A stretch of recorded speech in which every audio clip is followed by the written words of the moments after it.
Atos 10, né? Uhum. Quantos capítulos tem Atos dos Apóstolos, pastor? Amor. 28, né? Tem 28 capítulos, gente. Nós já estamos no 10. Quer dizer, daqui 18 dias, irmãos, nós acabamos o livro de Atos também. Gente, do jeito que está indo, até o final do ano, ó, nós já estamos aí para um quarto de Bíblia tranquilamente.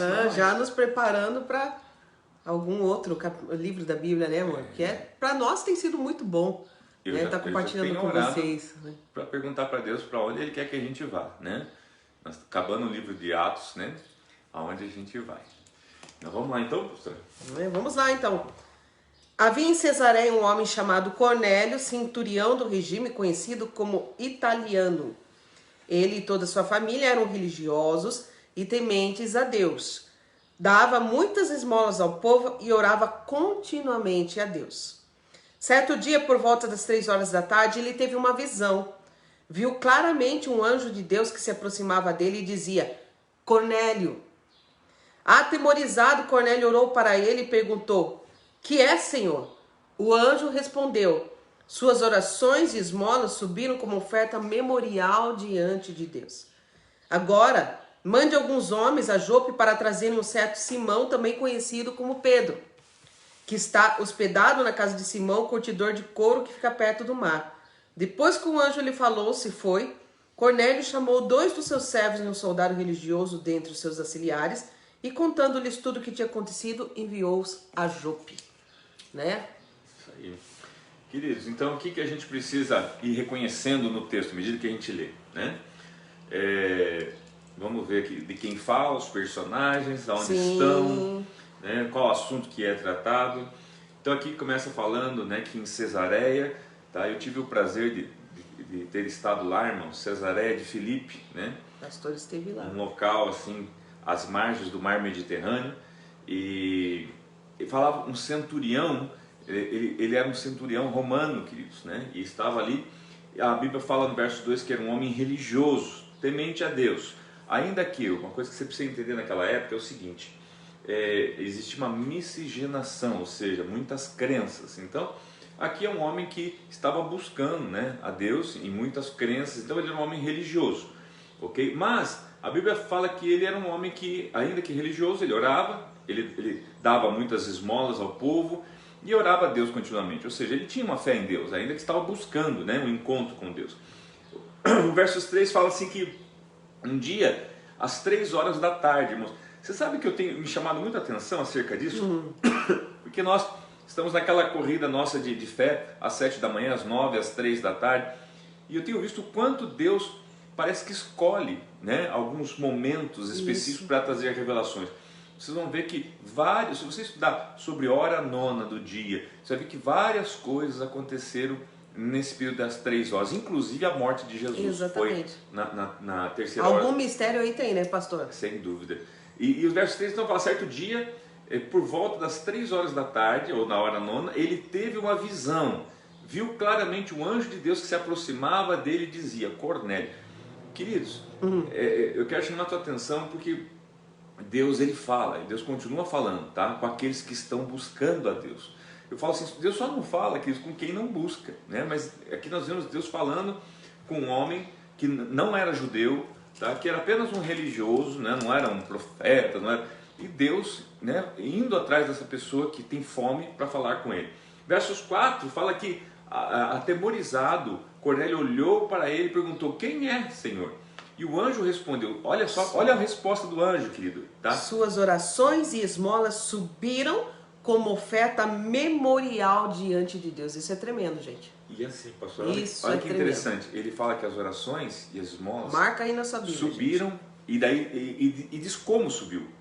Não fala que subiu, queridos, como uma oração, mas fala que subiu como uma oferta.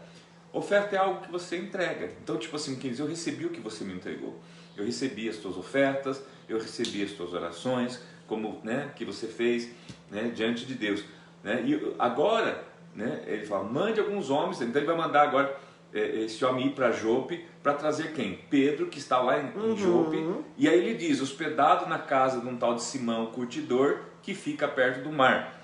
Lá você vai achar ele. E se você assistiu ontem o nosso vídeo, você viu que nós acabamos, o último versículo de ontem, do capítulo 9 de Atos, foi justamente dizendo onde Pedro estava. Uhum. O apóstolo Pedro que fala que ele estava na casa... Pedro ficou em Jope durante algum tempo. Exatamente. Com um curtidor chamado Simão. Tá? E aqui eu chamo a atenção de uma coisa, queridos, né? Agora vai começar toda a descrição de uma visão de Pedro. Tá? Então, outra coisa importante chamar a tua atenção. Você vai ver aqui nesse capítulo 10, Deus falando com Cornélio. Isso. E Deus falando com Pedro. Tá?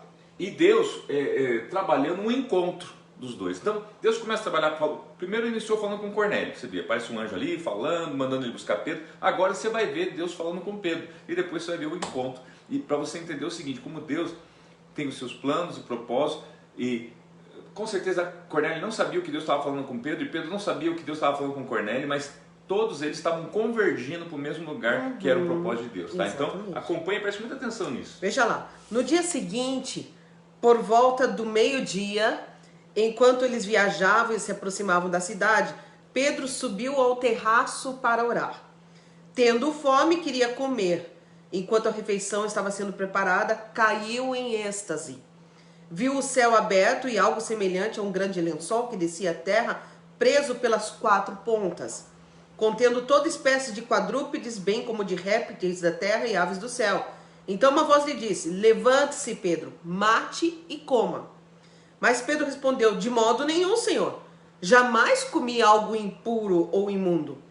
A voz lhe falou a segunda vez: não chame impuro ao que Deus purificou. Isso aconteceu 3 vezes. E em seguida o lençol foi recolhido ao céu. Enquanto Pedro estava refletindo no significado da visão, os homens enviados por Cornélio descobriram onde era a casa de Simão e chegaram à porta. Chamando, perguntaram se ali estava hospedado Simão, conhecido como Pedro. Enquanto Pedro ainda estava pensando na visão, o Espírito lhe disse: Simão, 3 homens estão procurando por você. Portanto, levante-se e desça. Não hesite em ir com eles, pois eu os enviei. Pedro desceu e disse aos homens: eu sou quem vocês estão procurando. Por que motivo vieram? Os homens responderam: viemos da parte do centurião Cornélio. Ele é um homem justo e temente a Deus, respeitado por todo o povo judeu. Um santo anjo lhe disse que o chamasse à sua casa, para que ele ouça o que você tem para dizer. Pedro os convidou a entrar e os hospedou. Você percebeu agora? Então, por um lado a gente vê Deus falando com Cornélio. Agora então a gente vê Deus, né, indo lá onde Pedro estava e começa a falar com Pedro. Isso. Pontos importantes ou pontos a se destacar nesse texto, querido. Eu achei interessante, porque assim, tudo tem um sentido. Interessante que o versos 9 começa dizendo o horário, fala que é meio-dia. Fala que enquanto aqueles homens viajavam aí atrás de Pedro, Pedro sobe para o terraço para orar, então, tá? E diz que ele vai orar enquanto ele esperava uma coisa. E o versos 20, é 20 isso? Versos 10 diz assim: tendo fome, queria comer, tá? Mas, veja bem, o Pedro estava tendo o quê? Fome. Mas a comida não estava pronta, irmãos, né? Enquanto a refeição estava sendo preparada, ele caiu em êxtase. Caiu porque ele falou: já que eu estou com fome, mas não tem comida, eu vou orar. Olha que interessante. E agora olha que interessante, foi no momento onde ele tem fome, aqui a gente até podia pensar, sabe aqui, porque se caiu em êxtase, irmãos, poderia dizer assim que ele até dormiu e sonhou, tá? Porque ele começa a sonhar com o céu aberto, começa a ver um lençol, e nesse lençol tinha o que? Animais, né? E daí uma voz que diz: mata e coma. A pergunta é: será que não era uma projeção da mente? Pô, o homem estava com fome, né? Esperando comida, de repente cai em êxtase, não sabe se é arrebatado ou se dormiu, né? E começa a ver comida, né? E ainda Deus falando: coma, né? Chamou muito a minha atenção isso. Mas tudo isso para quê? Para Deus chegar e falar para ele o quê? Pedro, né? Daí ele fala assim: mas eu nunca comi nada impuro, que fala lá dos animais rastejantes, quadrúpedes. Isso, né? e no 15 ele responde, né? Conforme Levíticos, são animais impuros que não podem ser consumidos. E daí, no 15... No 15 está respondido: não chame impuro ao que Deus purificou. Tá? E aqui, queridos, aqui tem uma outra coisa interessante que está oculta nesse texto. Aonde Pedro estava? Pedro estava na casa desse homem chamado Simão O curtidor de couro. Curtidor. O que é um curtidor, queridos? É aquele que mexe. É alguém que pega o couro, né, de animal morto para curtir, ou seja, para trabalhar esse couro para fazer alguma coisa. Não é um trabalho muito agradável. Não, nada. E a lei dizia que quem toca animal morto também se torna impuro. Se torna impuro. Então Pedro estava na casa de um impuro, se você for ver, né? Mas estava cheio de Ele estava falando, eu nunca comi, né, nada impuro ou imundo, né, jamais comi. Mas ele estava num ambiente impuro. Impuro. E cheios de dedos. Cheio de dedos. Eu não posso comer. Pastora, daí o que eu fico pensando hoje? E outra, se ele está na casa de um curtidor, ele estava se alimentando ali, porque você veja que ele estava esperando que a alimentação ficasse pronta. Porque ele disse, eu tive fome, e enquanto ele esperava que fosse preparado, né? É isso que diz, né? Enquanto a refeição estava sendo preparada, ele caiu em êxtase. Quem possivelmente estava fazendo essa refeição? O dono da casa, que é o curtidor, a esposa do curtidor. Conforme a lei era um homem Conforme impuro. a lei eram os puros. Porque então, trabalhava com animais mortos. Isso, então né? aquilo que ele ia comer estava impuro. Agora olha que legal.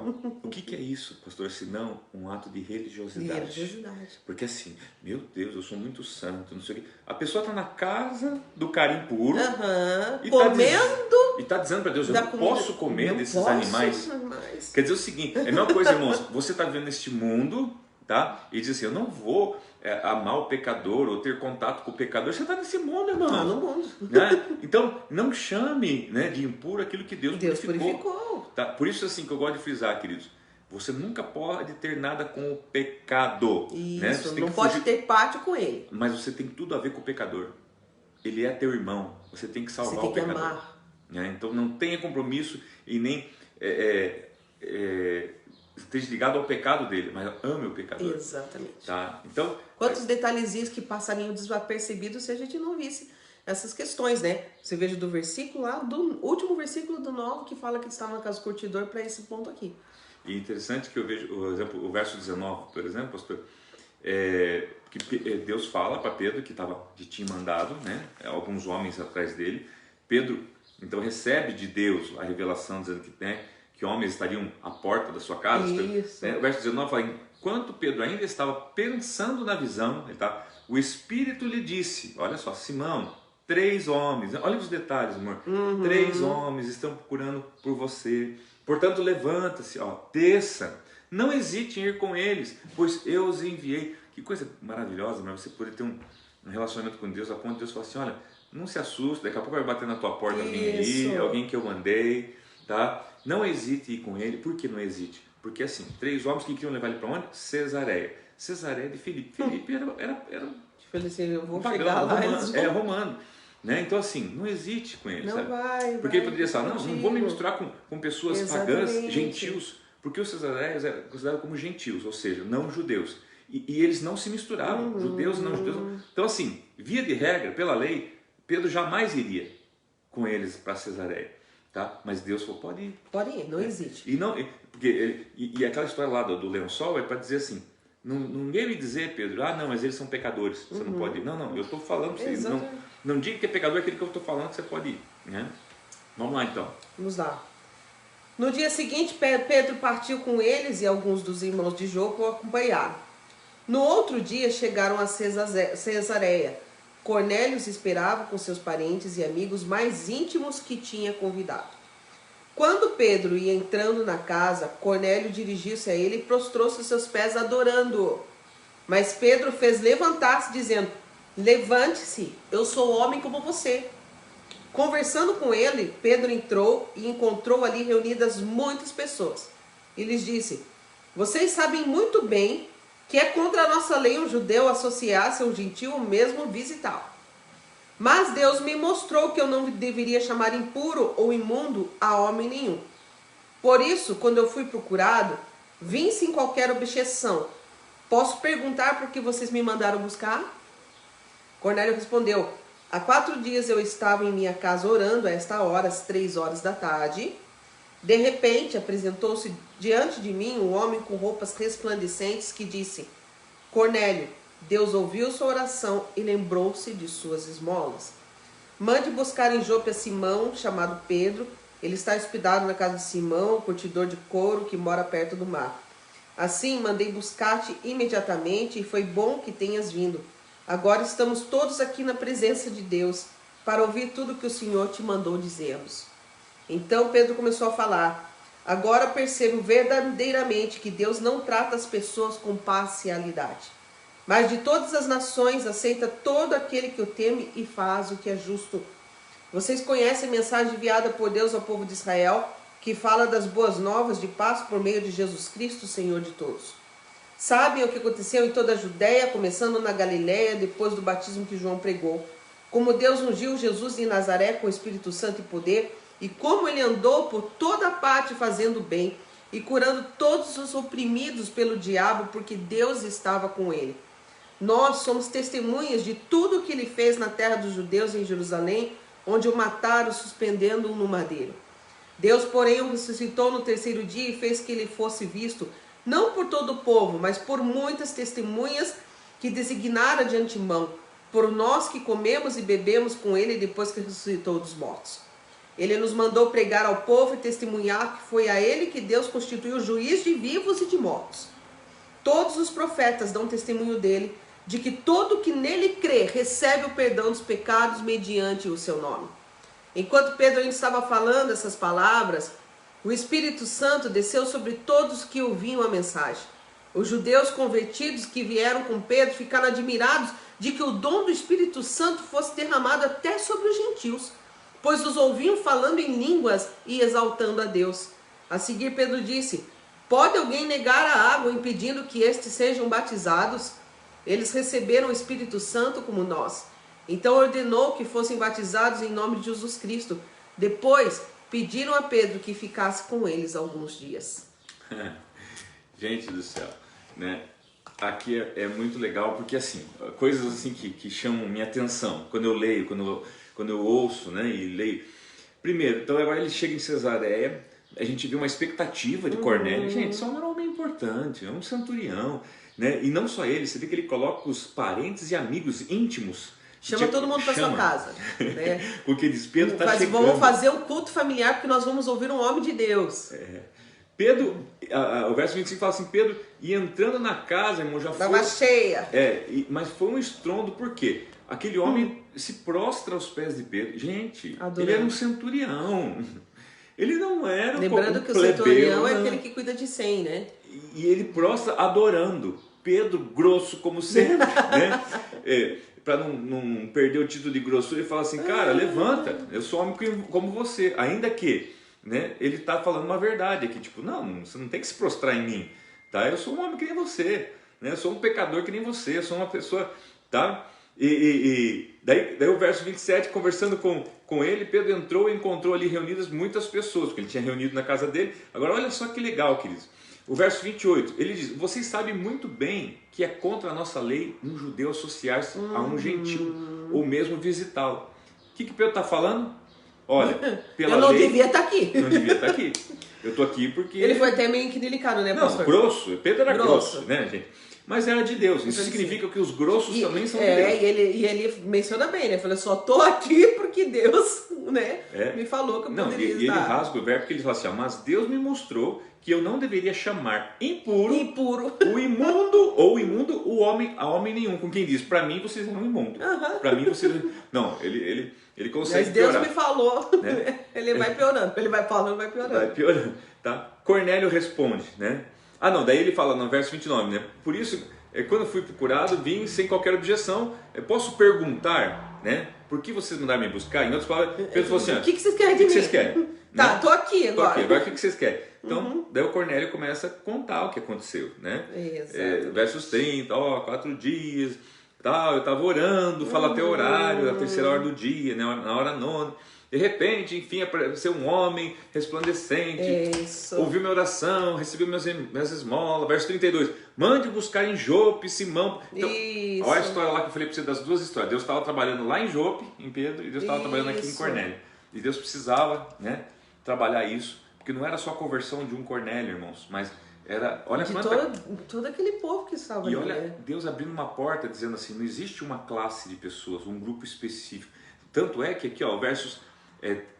33, assim mandei buscar, deixa eu ver, né? Não, o verso 34. Então Pedro começou a falar: agora percebo verdadeiramente que Deus não trata as pessoas com parcialidade.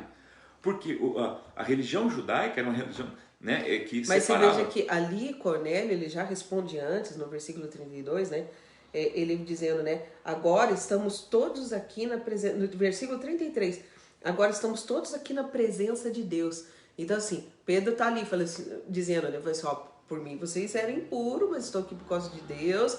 E quando ele começa a contar por que mandaram chamar ele, né? Falou assim, por que eu vim aqui? Ele falou assim, ó, agora estamos todos na presença de Deus. Tanto você, Pedro, quanto nós estamos todos aqui na presença de Deus. E faz questão de enfatizar que Deus não é um Deus parcial. Isso. Deus é um Deus de todos. Deus quer que todos sejam salvos. Que daí né? Pedro reconhece, né? Ele reconhece no 34. Percebo que Deus não trata as pessoas com parcialidade. E olha o 35 que diz. Todas as nações aceita todo aquele que o teme e faz o que é justo. Quem que Deus aceita? Quem o teme e faz o que é justo. Quem tem temor a Deus e quem faz suas atitudes de justiça. Isso. Por isso sempre peço, Senhor, aumenta a justiça. Aumenta a em mim. justiça. Isso é tremendo. Tá? Gente, tem a tendência sempre de querer que Deus faça Nos justiça outros. por mim. Não. E Deus, nos outros, né? Deus quer que nós sejamos e façamos justiça por outros. Tá? Grava isso no teu coração. Tá? E daí, o verso 38 a gente vê, ó, Pedro então começa A discursar, né? Fala sobre a mensagem enviada por Deus, né? E daí fala que, né, Deus ungiu Jesus, Nazaré, com o Espírito Santo, com poder, andou por toda parte, fazendo curas, né, curando os oprimidos do diabo, né, porque Deus estava com ele. No versos 42, né, ele manda, ele nos mandou pregar o povo e testemunhar o que foi a ele que Deus constituiu juiz de vivos e mortos. 43, todos os profetas dão testemunho dele, né, Pedro reforçando, né, e todo aquele que nele crê recebe o perdão dos pecados mediante o seu nome. Então ele está pregando o que? A salvação ali para aquela família. Versos 44, né, diz assim, aqui acontece algo sobrenatural, queridos. Isso, porque diz assim. a princípio Pedro está lá para entregar uma mensagem de Deus, né? E está entregando a E palavra. interessante que Pedro não sabia, porque quando Pedro fala assim, por que vocês me chamaram aqui? Pedro não fazia a mesma ideia do que ele estava fazendo lá. Ele só tinha uma palavra de Deus, é o seguinte, pode ir sem medo. Exatamente. Tá? Não precisa chamar de impuro, né, o que eu purifico. E daí ele, já que eu não sei o que eu estou fazendo aqui, deixa eu falar do que eu vi, né, do testemunho. E começa a testemunhar, então, que Jesus, né, a partir de João Batista, do batismo, enfim, Vamos pregar, né? do Espírito Santo, começa a pregar. Tipo o pastor Alex quando começa a falar. Tá? E o que acontece no meio desse discurso, nos versos 44? Enquanto Pedro ainda estava falando essas palavras, o Espírito Santo desceu sobre todos que ouviram a mensagem. É aquela coisa assim, Deus falou assim, agora eu vou interromper essa mensagem aqui com o poder do Espírito Santo. E a Santo. gente está ali no meio de um culto, está aqui no meio de uma live, meu, e de repente o Espírito Santo, meu, interromper e te encher do Espírito Santo. Ele não vai pedir nem licença. Você vai sentir a presença dele na tua casa, ele vai encher você de vida, de poder.